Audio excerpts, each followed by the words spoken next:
怪人人都说楚国富庶，这里的确比秦国发达，车水马龙，人流如织。这里人太多了，摩肩接踵。臣弟还是更喜欢咱们秦国的集市，遵规守纪，慢着点儿，井然有序，哪像这里混乱不堪。说的也是。哎，都来看一看了啊！不过呀，做生意还是人多了好。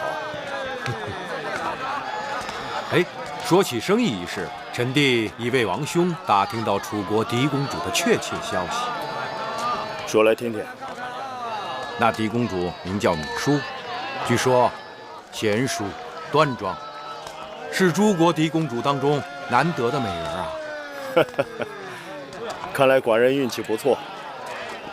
不过这秦楚联姻，还需要相宜之人搭线才能成功。王兄说的是，数年前我与上官大夫靳尚曾在魏国相遇，也算是旧日好友。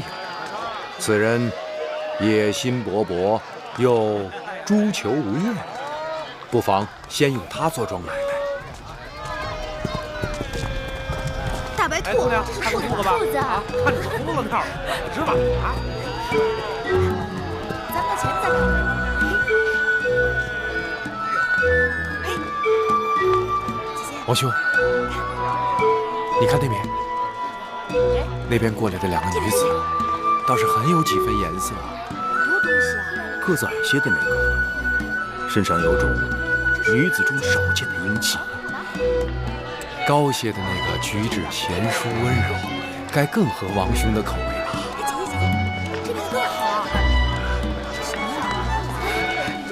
哎，姐姐，这边更好啊！这什么呀？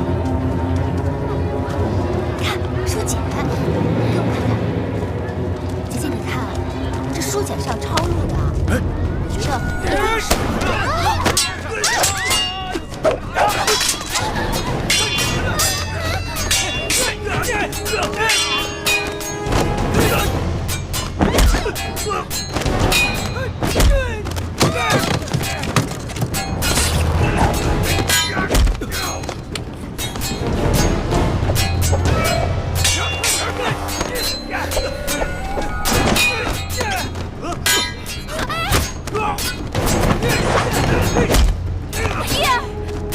别怕，老伯身手不错，小丫头身手了得。彼此。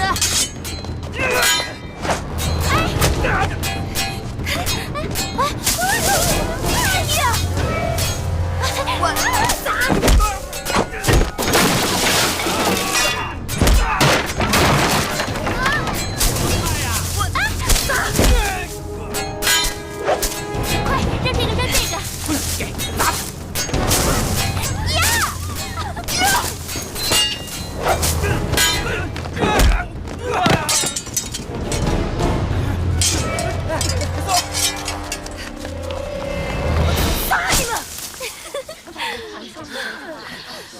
谢老伯施之援手。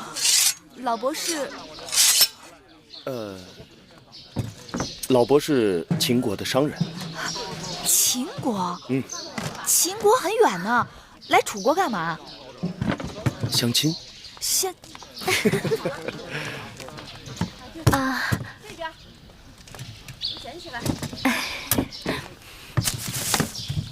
好汉急公好义，受小女子一拜。哎，贵人不必多礼。你们两人没有受惊吓吧？没有。哦，那就好。刚才那几个想要杀你们的人，短发纹身，像是越人。你们两个弱女子，怎么会招惹了他们？谁招惹他们了？是他们自己杀上门来的。越人虽然好斗，但从来不随意伤害别人。是我们的先王杀了他们的大王。那也没有道理啊，除非你们是楚国的王族。你受伤了，兄长。没事，区小伤，不算什么。都流血了。我等遭遇无妄之灾，连累先生受伤了，舒儿于心不忍。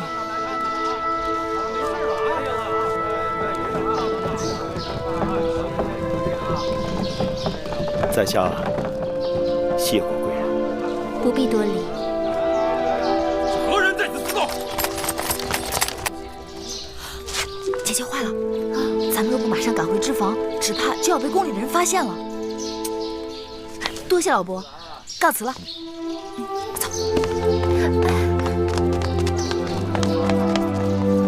恭喜王兄！刚才被越人咬了一口，喜从何来？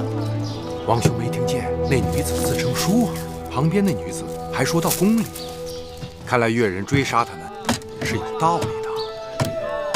可是楚宫里公主不少，谁知道她是哪一个？臣弟刚刚跟王兄讲过的，那楚国的嫡公主就叫宜舒。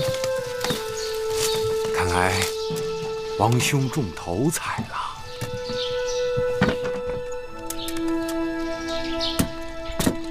今日还好有惊无险，我还是第一次拿菜叶子砸人呢。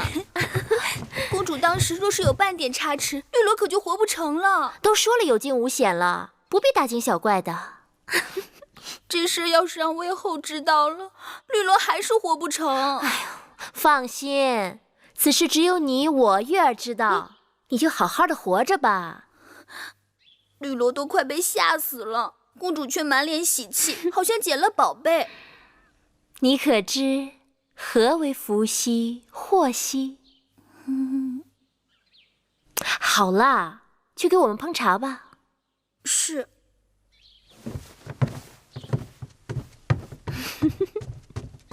哎，姐姐，那老伯的剑法真不错，若不是他挡得快，那越人的刀就落在姐姐头上了。原来秦人之中也有如此慷慨仗义之人，不仅孔武有力，而且风流潇洒。难道姐姐真的喜欢上秦人啦？我只是在说秦人与我们楚人的区别啊。再说了，我们楚人当中也有出色的男子啊，不仅风度翩翩，还玉树临风。就像谁啊？怎么不说了？不像谁？就像黄公子、黄歇那样，如何？那是你说的，不是我说的。你不喜欢黄公子吗？我何时喜欢过？玉树临风，也不招妹妹喜欢。明明是姐姐喜欢孔武有力、风流潇洒的。死丫头！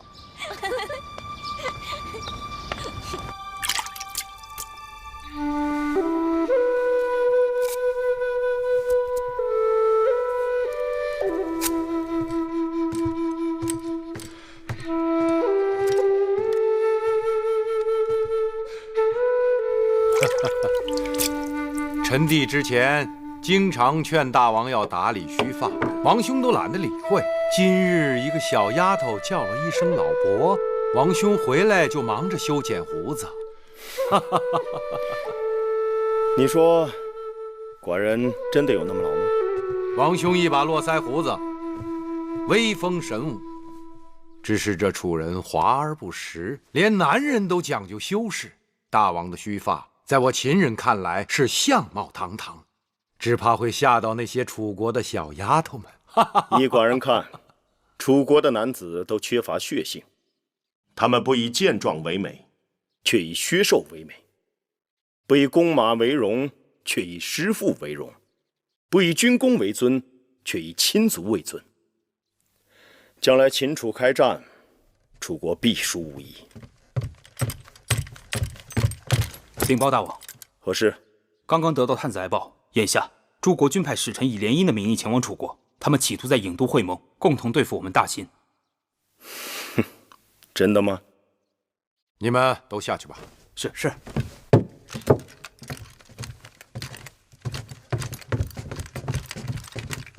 大王，来者不善，需多加提防才是。没什么可慌张的，既来之则安之。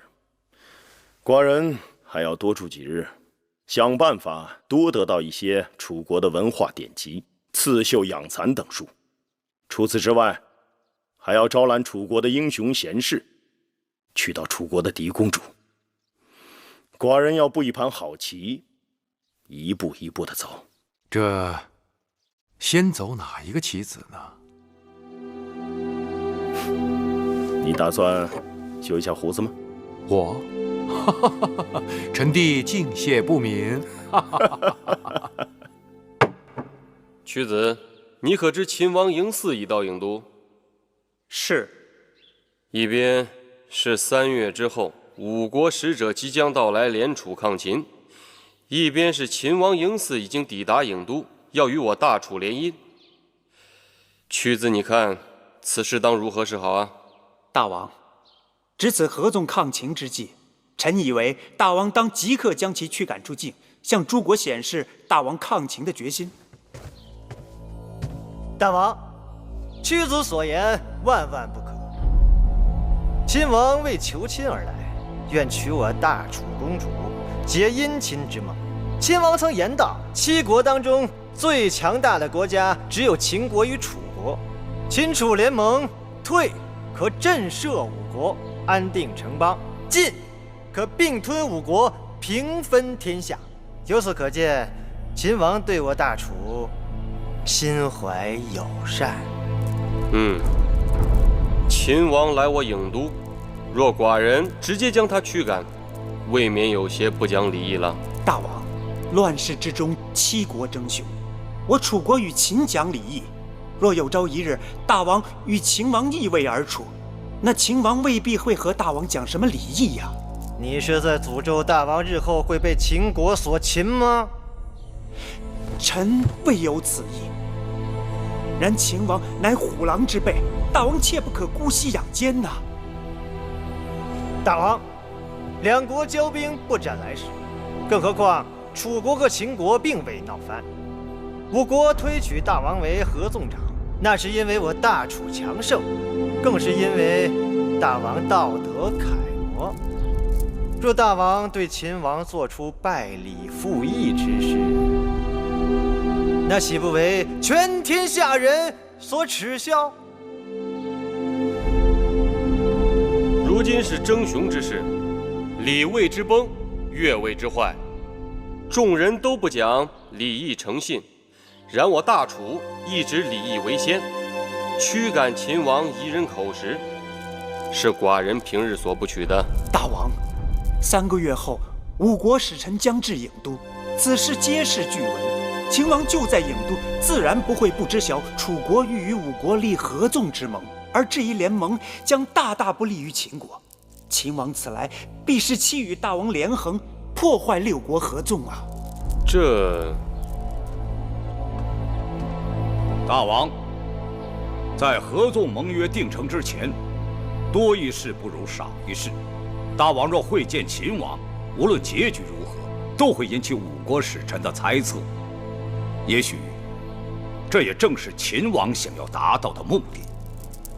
大王，秦王也是一国之君，诚意而至，大王若不见他，于情于理都说不过去吧？大王若觉为难，臣有一字可应对秦王。何字？托。托？大王既不说要见秦王，亦不说不见秦王，只言身体不适，事务繁忙。若稍有闲暇，必与秦王杯酒言欢。那要拖到几时？拖一时算一时。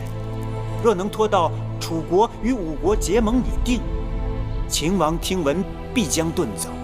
倘若再厚着脸皮求见大王，其生死荣辱，均已操于大王之手。众卿看呢？这个主意好。大王，臣以为还是不见得好，省得麻烦。大王，臣也认为眼下也只能这样了。善，那寡人就依屈子所言，拖他一拖。大王，楚王推脱身体不适，避而不见。什么身体不适？明明是托辞。那就用不着跟他多费口舌，定是有人给他定下了计谋。世间之物，多不可强取，但可迂回。寡人想，那朝堂之上并非铜墙铁壁，你不妨与你的老友靳尚再多走动些。臣弟已赠予他财物，那靳尚过贪是典型的小人之才，给他好处向来是有一报才还一报。这种人正合寡人之意。靳尚向来自负，善于钻营和游说，气量狭小，睚眦必报，有着与其才华不相称的勃勃野心。寡人不怕他贪，就怕他不贪。给他一颗大大的鱼饵，让他为寡人钓上楚国最大的鱼。此外，寡人要娶楚国的嫡公主。那俗话讲，强拧的瓜不甜，寡人求的是瓜熟蒂落。上次东市偶遇，可谓天作之合。你不妨去告诉靳尚，让他多留意那边的动静。是。南后，您的那个同乡靳大夫来了。说是同乡，明明与我家还离着180里地。不过在这宫里也算亲的了，让他进来吧。是。上官大夫靳尚拜见南后。赐座。谢南后。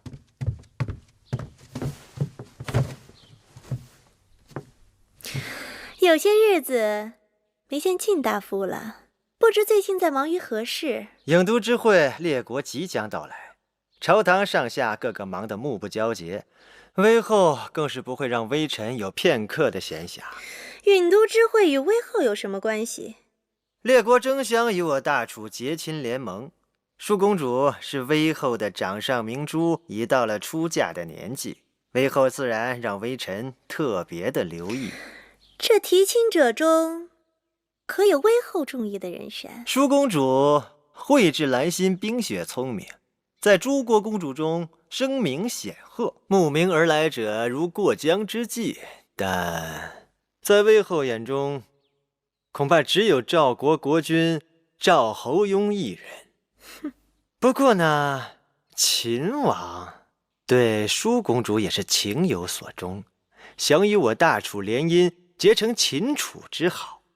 秦王还特意让微臣给南后带来了一份厚礼，还请南后笑纳。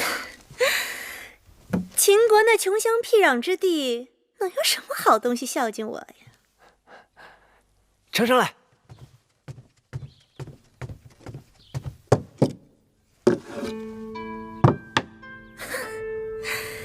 也不是什么稀奇之物，不过大而已。啊，请南后关上门，拉上帘子。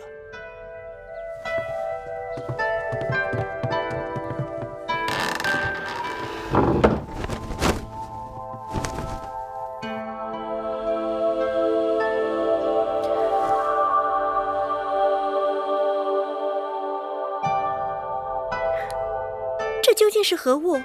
竟如此稀奇！这就是在西域名声大噪的夜明珠。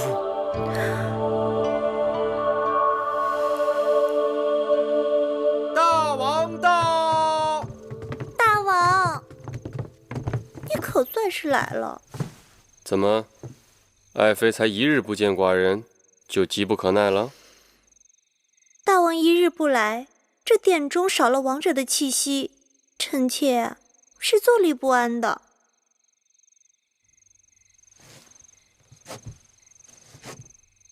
寡人身上的气息，真有那么好？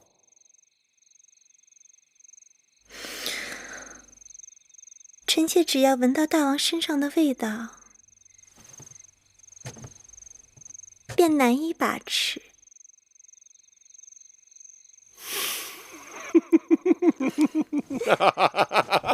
奇女子，大王莫急，臣妾给你看一样稀奇的东西。难道在这世上还有比爱妃你更稀奇的东西？你真坏，大王请。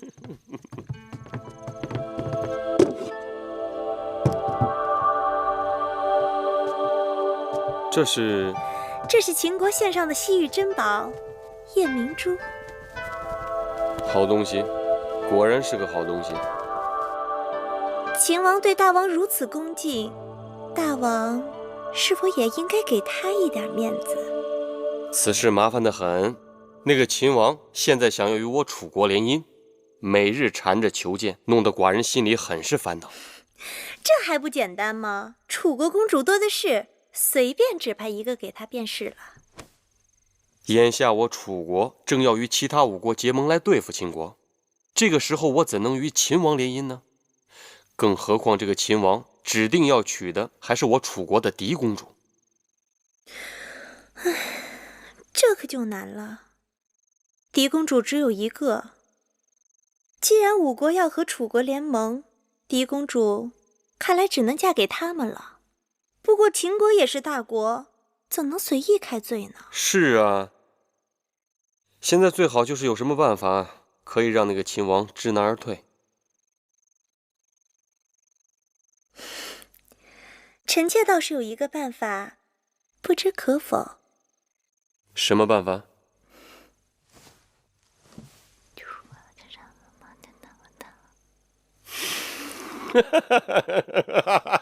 果然是个好办法，你不愧是寡人的锦绣智囊。谢大王。寡人要好好的赏赐于你。那大王要怎么赏赐我呀？你说寡人要怎么赏赐于你啊？我不知道。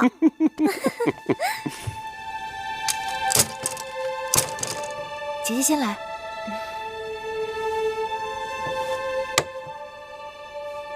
这2日宫里可热闹了，据说各国君王开始派使臣带着重礼来面见大王，人来人往的，可忙坏宫里人了。他们进宫说的是面见大王，可心里不定打的什么主意呢。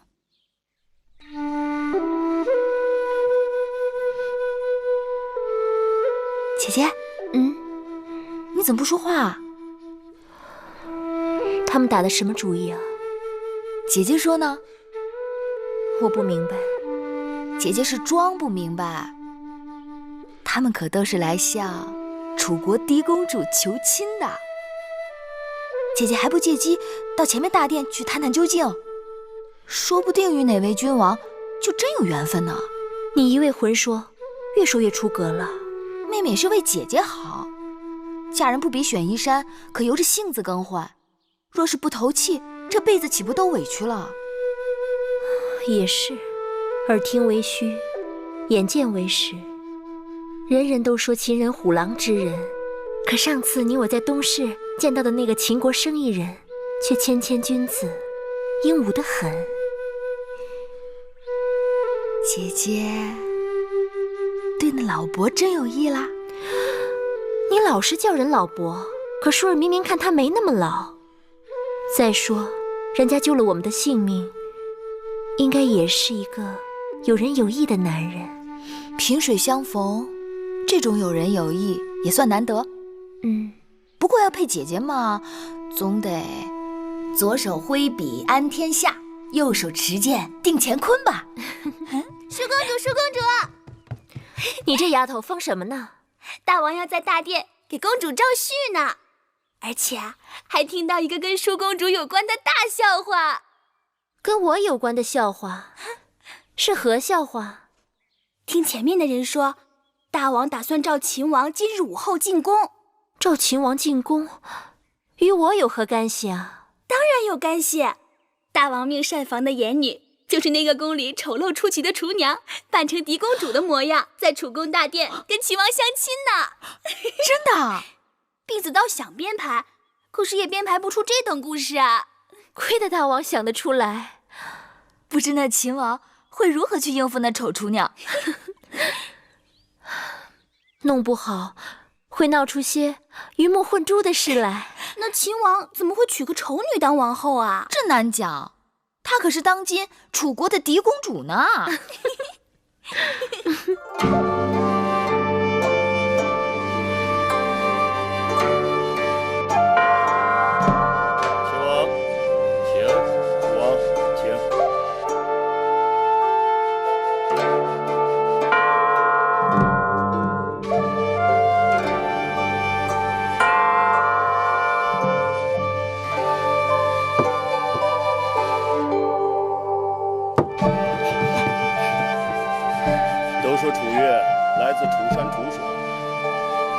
果然天籁之音。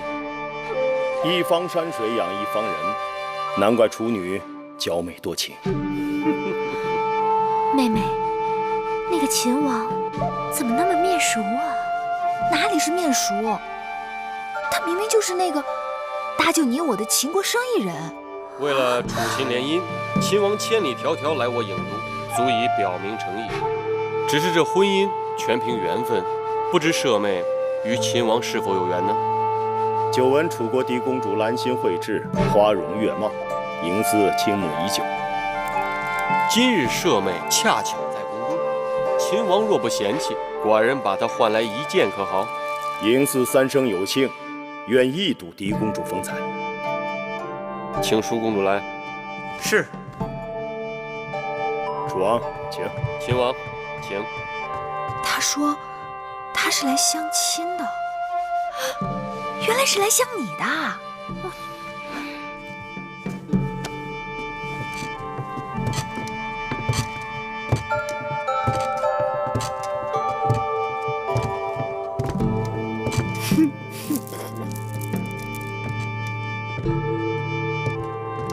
哎，姐姐，你看，你看，这就是你呀！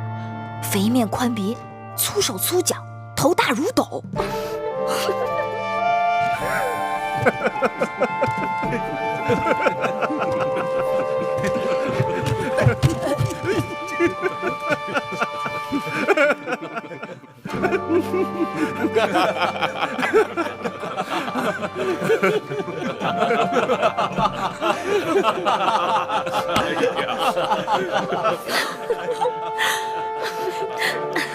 你看，他胖的都没下巴了。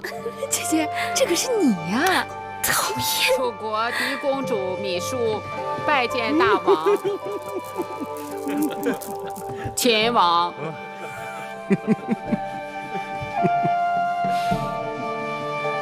今日嬴驷大开眼界，令妹果然天赋迥异，四德绝佳。啊，秦王口中的四德，可是周礼所言的妇德、妇言、妇容、妇功。舍妹淑儿自幼在宫中悉心教养，四德自然是不会差的。此四德非彼四德也。令妹是饱德、饿德、热德、冷德。哎呀，秦王此话怎讲？令妹体魄健壮，耐得饥饱寒暑，粗音大嗓，说明内气充沛。再看双手，寻常宫中女子都是纤纤素手、青葱玉腕，令妹之手却粗壮、红润、有力。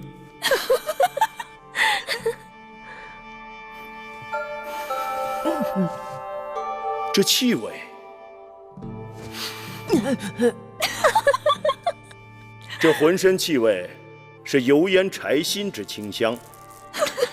狄公主该是精于煎熬繁制之烹饪高手。都说当年齐桓公的庖厨易牙，厨艺无双，只怕他若在世，也羞于与令妹比肩。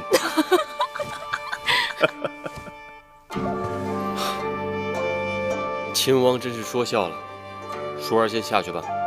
是。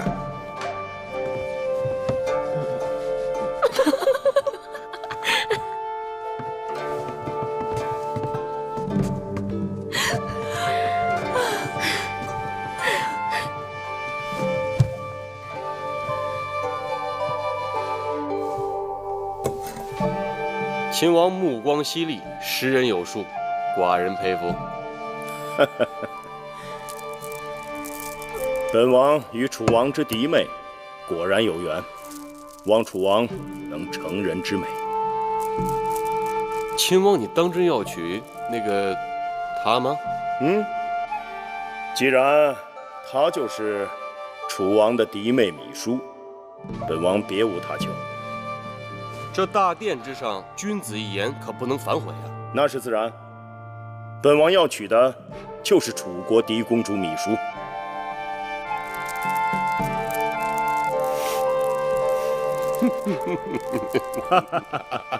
来，楚王，来，秦王，请。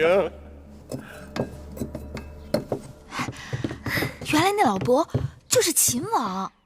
那秦王修剪了胡须，竟然一表人才，气宇轩昂。只是他怎会如此糊涂，竟不分美丑，被王兄戏弄？姐姐这样痛心疾首，我看出来了，你是真的中意那秦王了。秦王有何不好？秦王自然是好，可他在大殿对大王信誓旦旦，要娶的楚国嫡公主，可是那个浑身柴薪清香、善于烹调的胖秘书呢？那他是中了王兄的圈套，说不定他就是看中楚国嫡公主，厨艺了得呢。你平日里姐姐妹妹的叫得那么亲热，如今我是热锅之乙，你却在一旁看热闹。好了，姐姐莫急，你说你要我如何帮你才好？得有人出宫，告诉秦王实情。这有何难的？此事交给我了。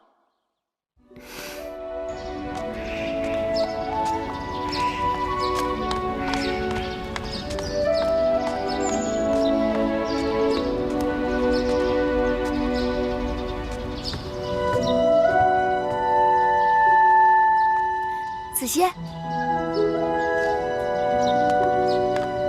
哎，子歇，你要去哪儿啊？我不去哪儿。既然你不去哪儿，正好给我帮个忙。你那样厌烦我，为何还要来找我？你这个呆子！我找你，就是因为我有了麻烦，要找你帮忙。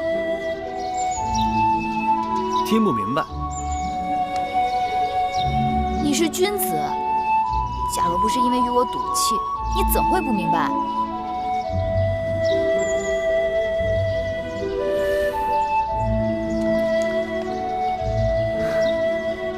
我黄歇前生前世就是欠你的。说吧，又有何麻烦了？不是我有了麻烦，是舒姐姐有了麻烦。你得带我出宫一趟，去见一个人。那我得考虑考虑。谢过皇公子，走吧。这策论十分要紧，劳烦你带我去面见大王。大王忙碌天下之事，哪有功夫看你的东西？这策论就是天下之事。走，不可以貌取人，要么代为转交，不可对读书人无礼。你们快就快在不读。走。张子，你的伤还未好，怎么就跑到这儿来了？张毅一肚子历史谋略，无奈世人有眼无珠啊！哼，张子若有文章策论，子歇愿为转之。张子，这是皇公子黄歇，太子陪读。这是张子，曾为令尹朝阳的门客。哎不，朝阳不提也罢。朝阳待我如贱奴，我视朝阳已如仇敌，都过去了。可叹这身衣裳逼得张仪走投无路。魁姑正在为张子做一件新衣，你何不耐心多等2日？等？我张仪年庚已过40，一事无成，度日如年。皇公子，那就拜托了。我和月儿正好要去见秦王，若是张子不嫌，可一同前往。对啊，你的锦绣文章也可以让秦王看看。不可，行医看病讲究对症下药，在下的文章是专门写给楚王的，对秦王没有用。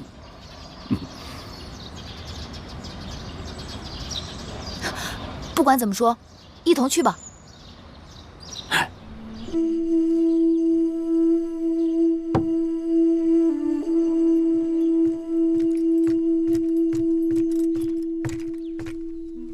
王兄，咸阳送来大良造公孙衍的急信。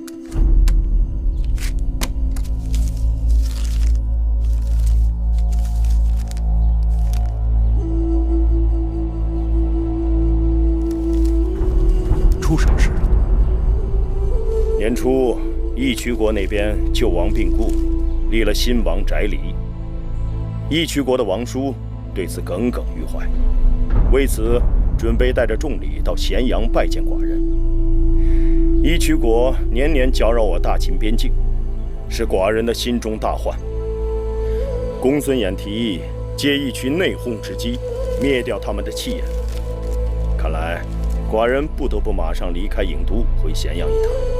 但这秦楚联姻之事，楚王已经答应将嫡公主芈姝许配给寡人，寡人正好回咸阳，在六国结盟之前，准备一份厚厚的聘礼送到郢都来，看那楚王如何收场。王兄，那贾芈姝实在是丑得吓人呐！放心，只要那楚王有胆量嫁，寡人就有胆量娶。大王，外面有人来访，说与楚国公主有关。我去看看。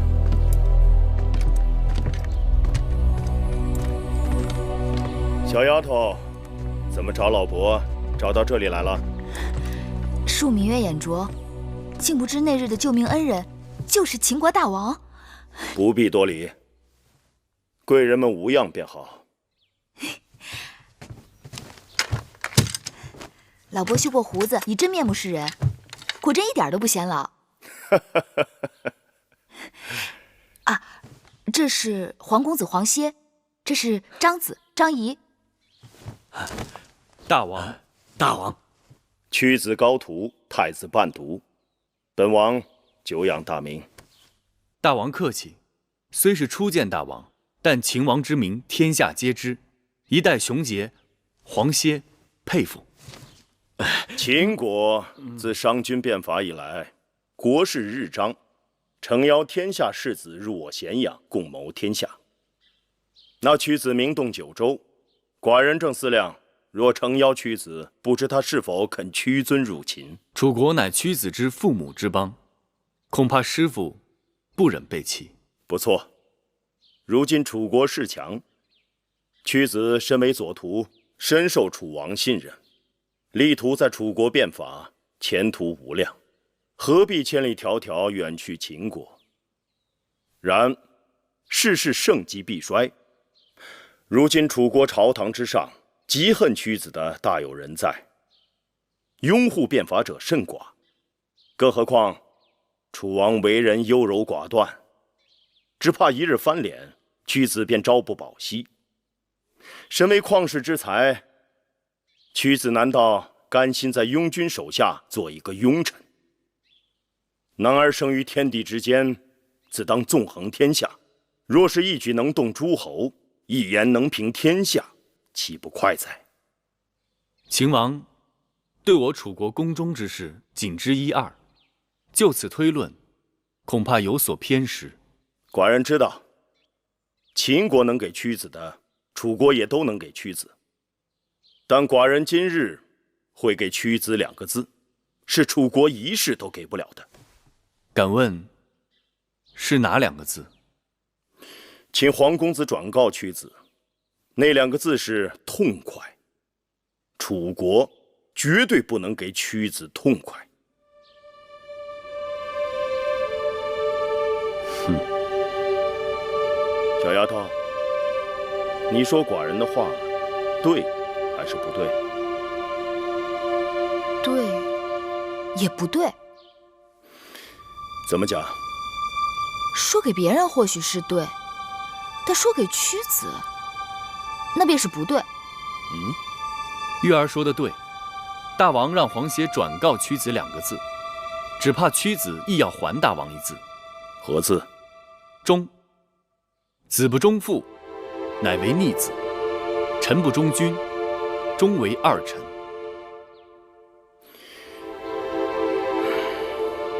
好，寡人明白了。人各有志，不能强求。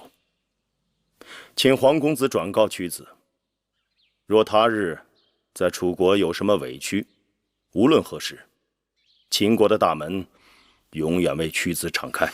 如此，多谢。小丫头，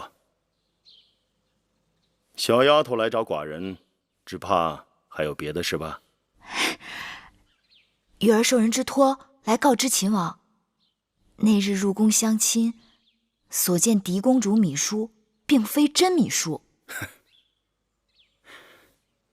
何人托你来传话的？秦王该是心里有数。那他为何不亲自前来告知？身份尊贵，岂能随意与陌生男子相会？上次寡人受人恩惠，一直想将他物归原主，但不得时机。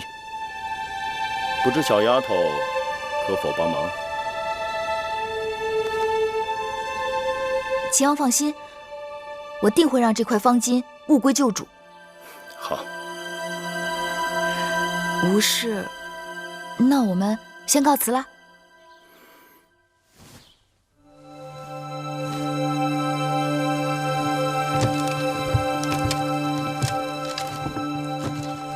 哎，张子，张子，不与我们一同走吗？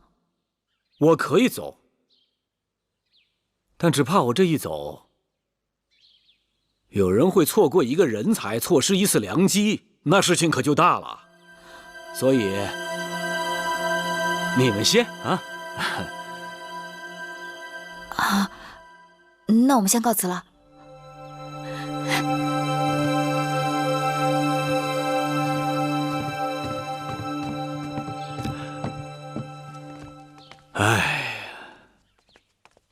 张子为何事而愁？为何事而愁？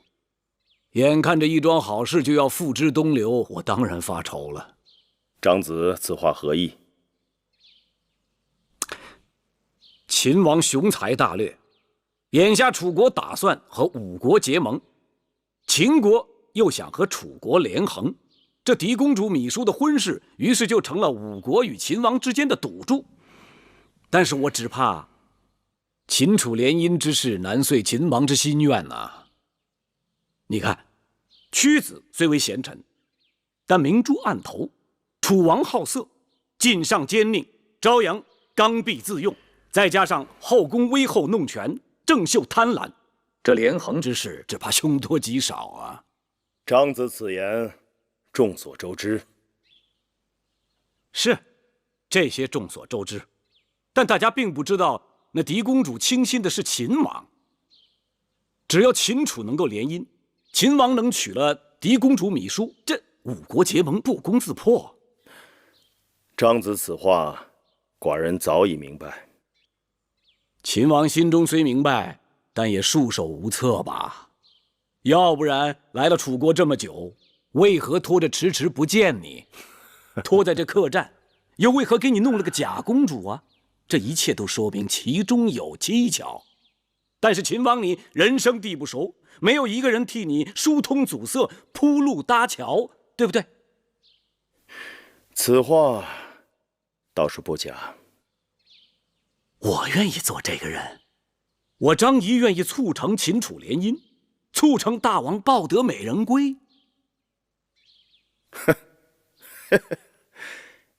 可是张子凭什么夸下这海口呢？凭什么？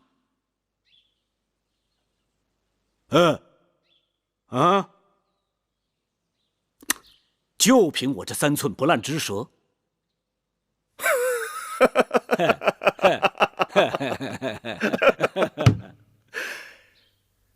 寡人看得出张子手头拮据，给你20斤，去自谋生路吧。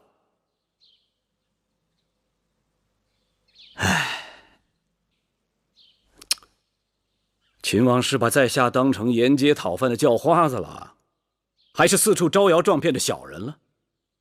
啊，20斤，200斤，2000斤又如何？我张仪服的是贤君明主，图的是江山社稷，再多的钱财在我张仪眼中都视如粪土。唉，可惜啊，这点不是人人都能懂的。告辞了。等等，既然张子志向高远。那好，寡人就与你2月为期，看看张子的本事。2月就2月，2月之后，我让你看看张仪是如何让5国郢都会盟之事化为泡影。好。哎，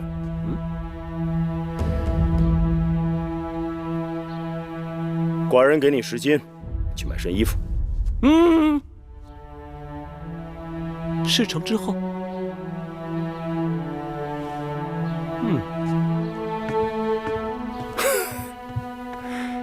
有意思。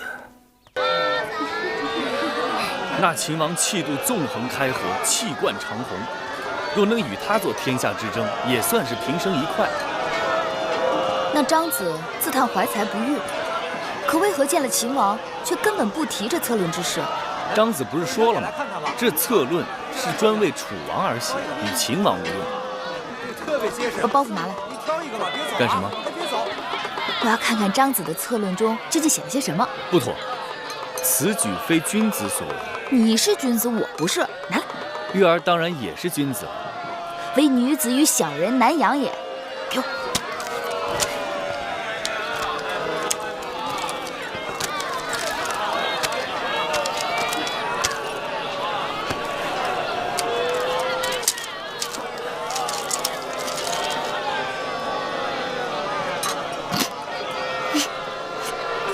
何事让你如此高兴？玉女论：君子于玉比德焉，帝王于玉女比美人焉。天下美女风情各异，有眉如翠羽，肌如白雪者，有腰如束素，齿如含贝者。这个张子简直不堪。有何不堪啊？窈窕淑女，君子好逑嘛。给我吧。哎，你真要把这东西转交给楚王？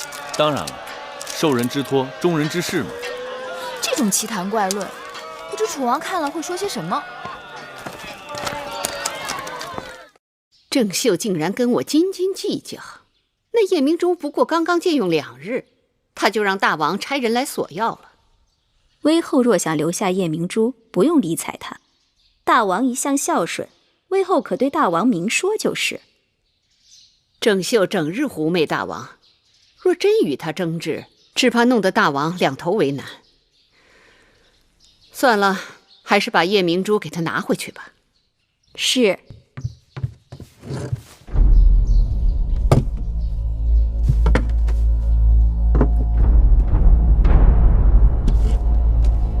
威后，叶明珠不见了，丢了！哼，这丢的也太蹊跷了吧！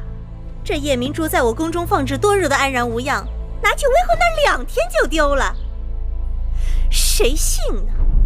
可威后说丢了，不信又能如何？他是想黑心媚下我这颗叶明珠，但别指望郑袖我会哑巴吃黄连。走，臣妾郑袖给母后请安。免礼吧。谢母后。我已经说过，这几日暑气袭人，你们心到就行了，不用日日请安，免得劳累心。公主，母后说的是。公主。这几日天气酷热，谁在里面呢？南后在里面。食不相填，睡不安稳。进去禀报一声，就说芈印来给威后请安了。是。哎，等等，先不忙的，待南后走了再进去禀报吧。是。这事情说来也古怪，人不知鬼不晓，这叶明珠就不见了。我派下人去查了半日，都无下落。没有人拿走藏匿，难不成那叶明珠自己受了搅了？戴帽，事情的原委你最清楚。那叶明珠是奴婢遵威后之命从南后那儿借来的，放在高堂台，人人都知道是稀罕宝贝，就算喜欢，谁又敢动这贪欲之心？臣妾心里有数。既然那夜明珠自己跑不了，母后宫中的人又都手脚干净，那东西自然还在高堂台。母后若是喜欢留下就留下了，何必说找不到呢？我这一辈子见过的宝物不计其数，难道还在意你这点东西？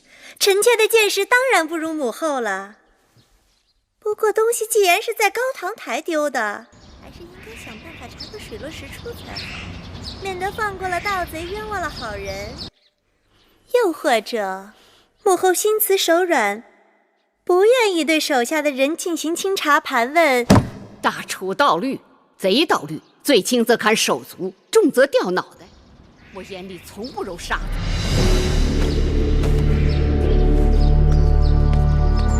殷公主，我还有些急事，回头再来吧。公主，这可怎么是好？闭嘴！可是，公主拿了那夜明珠，我再多说一个字，那夜明珠便是你拿的。殷公主，你手里拿的什么？回殷公主，是舒公主和月公主的针线。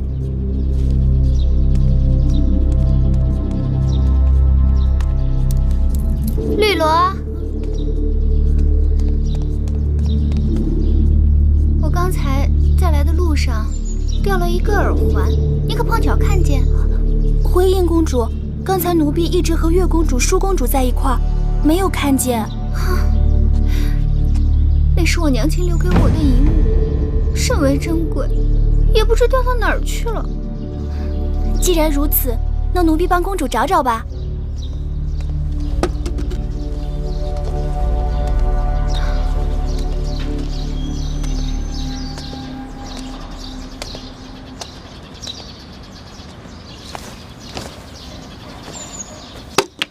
公主，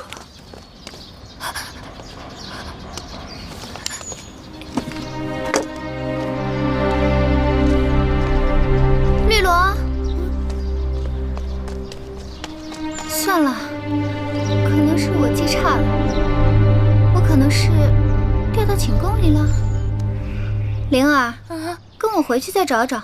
殷公主，那东西与我性命一般，你还当个什么？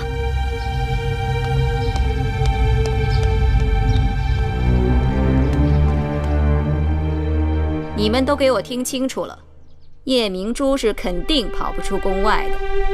东西要是现在交出来，微后责罚的只是你一个人；若是被我查抄出来，那受牵连的就是你们全家。我使唤了你们多年，竟不知你们当中有做贼的。今日若不查出来，就坏了我高堂台的名声。刘香令，微臣在。你给我一个个去审，就算剥了他们的皮，也要给我审出个结果。是。都给我起来，老老实实的走吧。这个不是我的，赶紧走。进了永巷，事情自然就清楚了。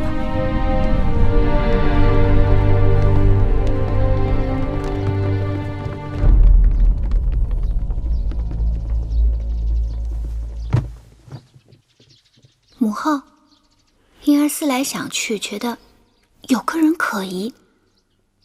什么人？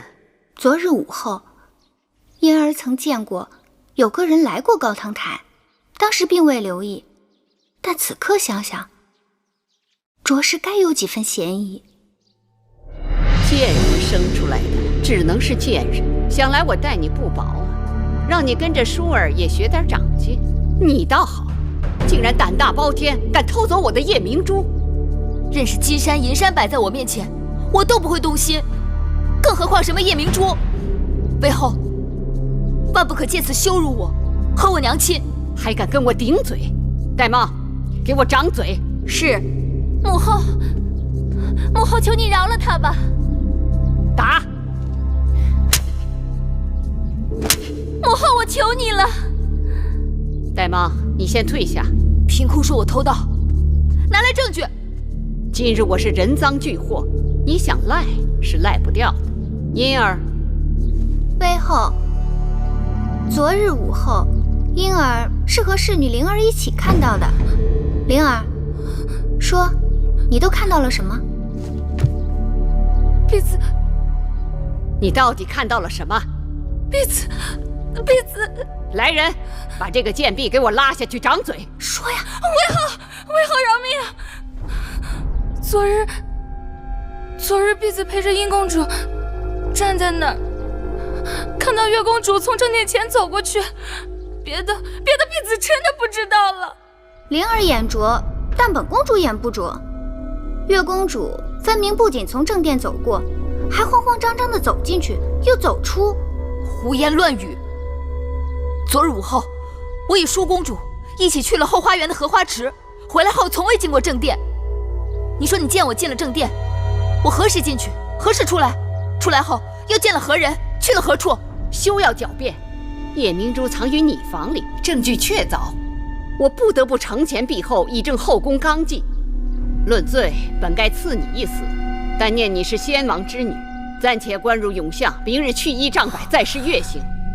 别说砍去芈月双脚，就是碎尸万段，没有偷，就是没有偷。且等明日，我看你的嘴还有多硬。母后，此事定有误会。昨日一整日，月儿确实与舒儿在一起，叶明珠之事与她并无干系。捉贼拿赃，你不要再为他开脱了。我不是为他开脱，我说的是事实。我这么做也是不得已，杀一儆百也是为了你们好，免得你们被这个贱人都给带坏了。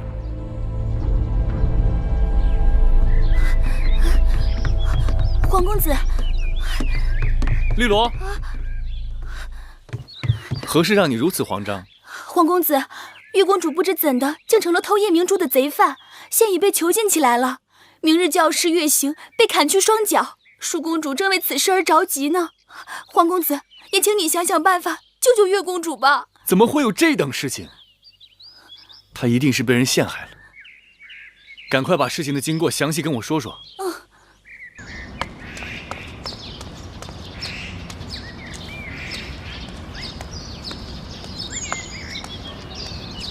皇公子，你找我啊？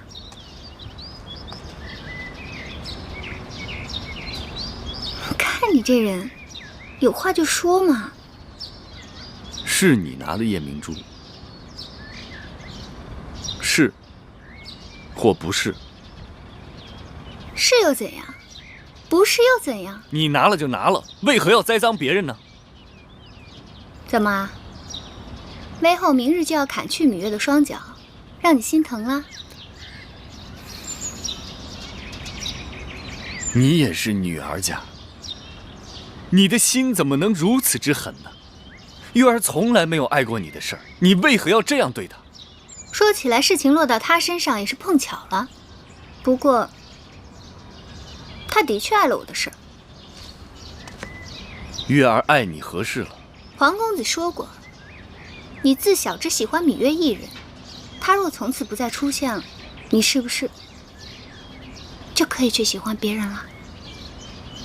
殷公主，你把月儿害苦了，我就算是今生不娶，也不会对你有半点情意。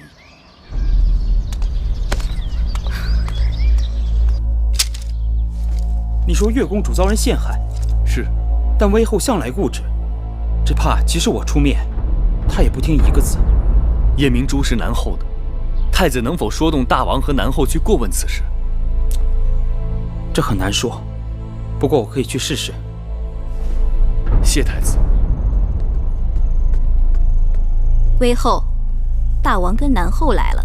这么晚了，他们过来做什么？说是找到了偷盗夜明珠的真凶。是吗？芈音，大王告诉我，说你亲口向皇公子坦诚，夜明珠是你拿的，因为嫉恨皇公子与芈月亲近，故而栽赃于芈月，可有此事？母后圣明，婴儿自小由母后抚养，待婴儿宛如亲生，该深知我的心性。那栽赃陷害，均为卑鄙小人之作。芈音与芈月无冤无仇，即便再不堪，也不会使出如此下作手段。皇歇，殷公主适才不是这样对我说的。他说月公主碍了他的事儿。不错，黄公子，我是对你真心倾慕，也知道你与芈月偷偷眉目传情，但就算我再喜欢你，也不能为你而替他背这个黑锅啊！殷公主，你也算是王室血脉，你怎可满嘴胡言，出尔反尔呢？黄公子用不着气急败坏，芈音没有做过的事情，如何承认？你们二人到底孰黑孰白？月公主被人陷害，大王明察。大王母后，婴儿冤枉，被人诬陷。爱妃，你看这……依臣妾看，这两人当中，定有人是在诬陷别人，也有人是被人诬陷的。都是些没用的废话。母后圣明，应当比臣妾心里有数。苍天在上，皇歇所言字字是真，望大王威后彻查。你们各持一词，我怎样彻查？既然那夜明珠是在月公主的针线篮子里被发现的，而那针线篮子是月公主和舒公主做完针线由绿萝送回各自房间的，除非威后以为这夜明珠是舒公主和绿萝放进去的，不然那只能说明在针线篮子交到绿萝手上之时，那夜明珠并没有在篮子里。针线篮子被送到月公主房间不久，威后便派人查抄了她的房间，找到了夜明珠。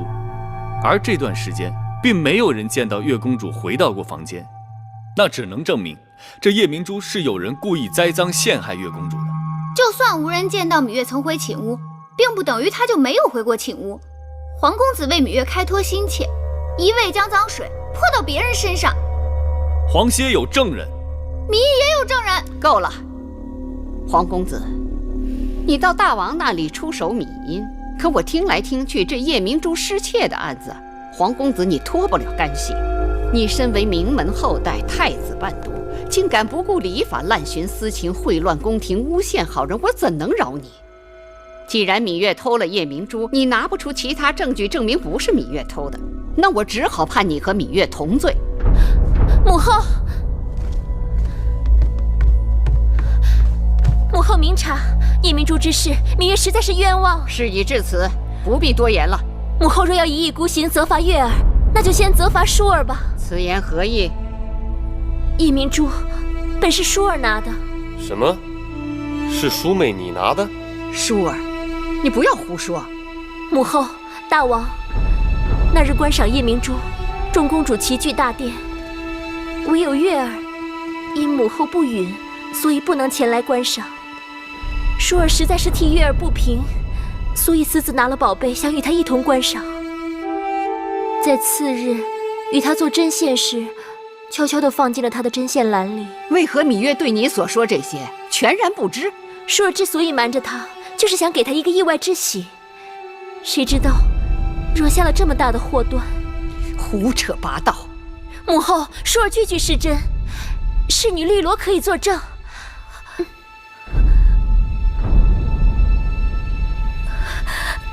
舒公主说的的确都是实情。你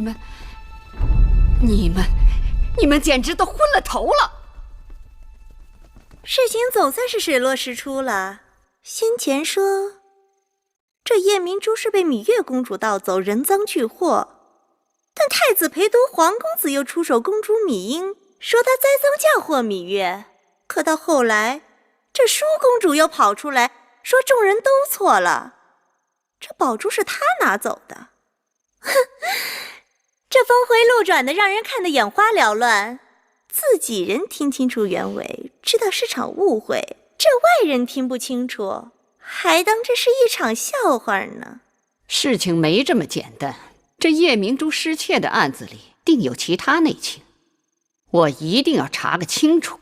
一个夜明珠弄得鸡飞狗跳，3个公主搅在是非当中，传出去，众口铄金，不知道有多少难听的闲话等着。大楚国的面子往哪儿搁呀？哎呀，算了吧，这大热天的搞得人人都着急上火。夜明珠，臣妾不要了，就当是孝敬母后。依臣妾看，此事也不必再追究下去。和气致祥嘛。爱妃说得好，和气致祥。母后，依寡人之见，此事就此作罢吧。谢谢舒姐姐救我，玉儿此生无以回报。你我说这话就生分了。只要你平安无事就好。可我就是不明白，我在宫中无权无势，并不招惹是非，怎么就成了有些人的眼中钉了？为何要处心积虑来害我？在那种情形下，母后肯定是真假难辨，气急之下听了小人之言，才险些酿成大错。但众人都愿替妹妹出头，可见妹妹的清白一望而知。月公主，其实除了舒公主替你着急以外，还有一个人比舒公主更着急。我知道，知道就好。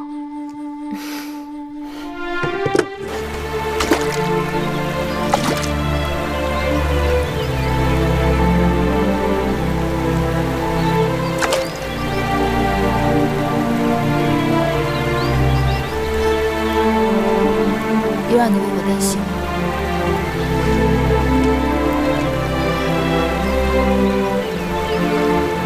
岂止是担心，是怕。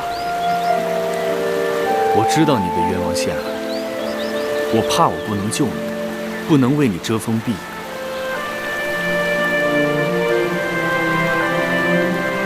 坐下来。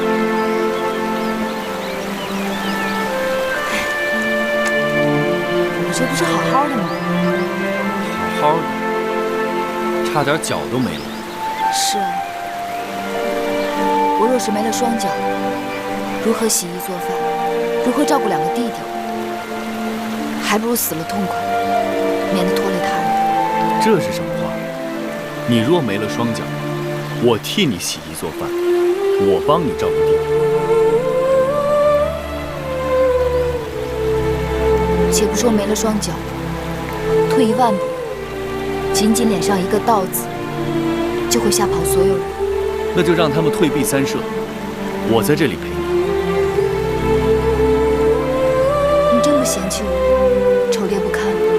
无论何时何地，何种情景，你在我心里都是貌美如花的。我哪有那么好？你的好只有我知道。我黄邪不求荣华富贵，只求你我心意相通。看又来了，不理你。你不理我，我还是要理你。你这又是何苦？命吧。